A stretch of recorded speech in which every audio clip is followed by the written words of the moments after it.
تودنا سيافولة سيونا يا فرنسا اسبق لي ميسي جداد سليد روخي تخبيه ايا حالكو هاتن ياهي امبابي ayaana ku hogaamiyey Faransa wareegga 8 kadib guul adag oo ay ka gaadheen Paraguay ciyaar dagaal iyo isqabqabsi badan uu ka dhex taagnaa oo markaasi maryaha la iska calaashaday in haragooda midkood lagu tukadana ay Paraguay u soo diyaar garowday waxa la dhihi karaa waa qaabay doonayeen ciyaartoyda Paraguay inay ku joojiyaan xidigaha Faransiiska laakiin sida ugu wacan ayay ula dhaqmaan xidigaha Faransa oo aan ka falcelin sida ay u ciyaarayeen xidigahan xagxagashada iyo waliba haraatida garoonka la soo shirtagay sidii kulankii Germany ay jugta ku reebeen Paraguay waa qaran kubad fool xun soo bandhigay kulamadii Germany iyo Faransa mana istaahilin ay tartanka ku sii joogaan qaab ciyaareedka foosha xun ee jugta caafimaadku fara badan tahay xagxagashadu waa xaragadooda sidoo kalena jugtu waa joogtayn kulanka aan si gaar ah markaynu isu dul taagno waxyaabihii sida gaarka looga calaamadiyay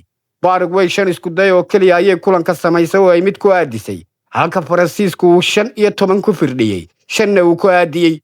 kubadaysasho meesha lama shiro iman Paraguay waa 24 boqolkiiba halka 67 boqolkiiba diigagu ay ahaayeen kuwa kubadda ku raaxaysanayay 183 baaso inta badan gool hayo dad gureyntii ku socotay ay ahayd baasaska u dhigay 99 ayaa ka hirgalay 568 teemba qaraac oo ay sameeyeen Faransiisku 510 ayaa dhamaystirmay taakaladu waa u xalaal oo waa xaragadooda nimankan Paraguay 29 ayay istaadiyeen isqubeen isa saydhiyeen halka 14 ay Faransiiska ka tahay fawalisku waa laba dheeri oo waa 13 Paraguay iyo 11 Faransa laba koorno oo kaliya ayay Paraguay heshay halka 12 koorne ay Faransiisku heleen Mbappe waa shakhsiga kulankan ka calaamadsan waxaanu ahaa mid hal gool dhaliyay 5 shoot diiradeeyay weliba sidoo kalena laba dribbling sameeyay 27 baas 45 taabasho iyo 4 loolan oo guuleystay oo hay kalaasa waxa uu ahaa habeenkan mid ka samata bixiyay ee furdaamiyay xulka Faransiiska waa diigaga sidoo kale habeenkan cimiladu way ku kululayd oo 38 ayay Philadelphia cimiladu ay garaacaysay balse Mbappe ayaa la dabaashay oo Faransiiska fikta sareeya wareega 8 ka xaadiriyay ballan rasmiyana uga qabtay Morocco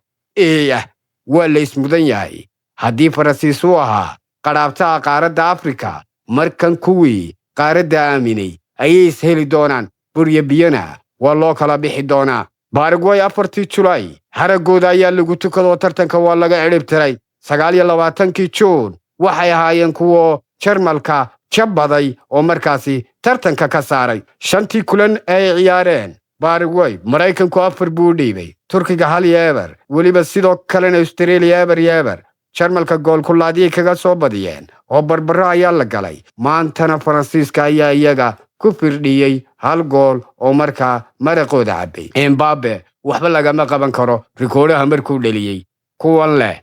rikoodhaha baan ku dilaynaa xasuuso dib u xasuusa Alexander Isak iyo Newcastle ayaa bandage mar yiri kuwan intaas baan ku dilayaa collaboration-kii wuxuu sameeyay dabaaldegii uu sameeyay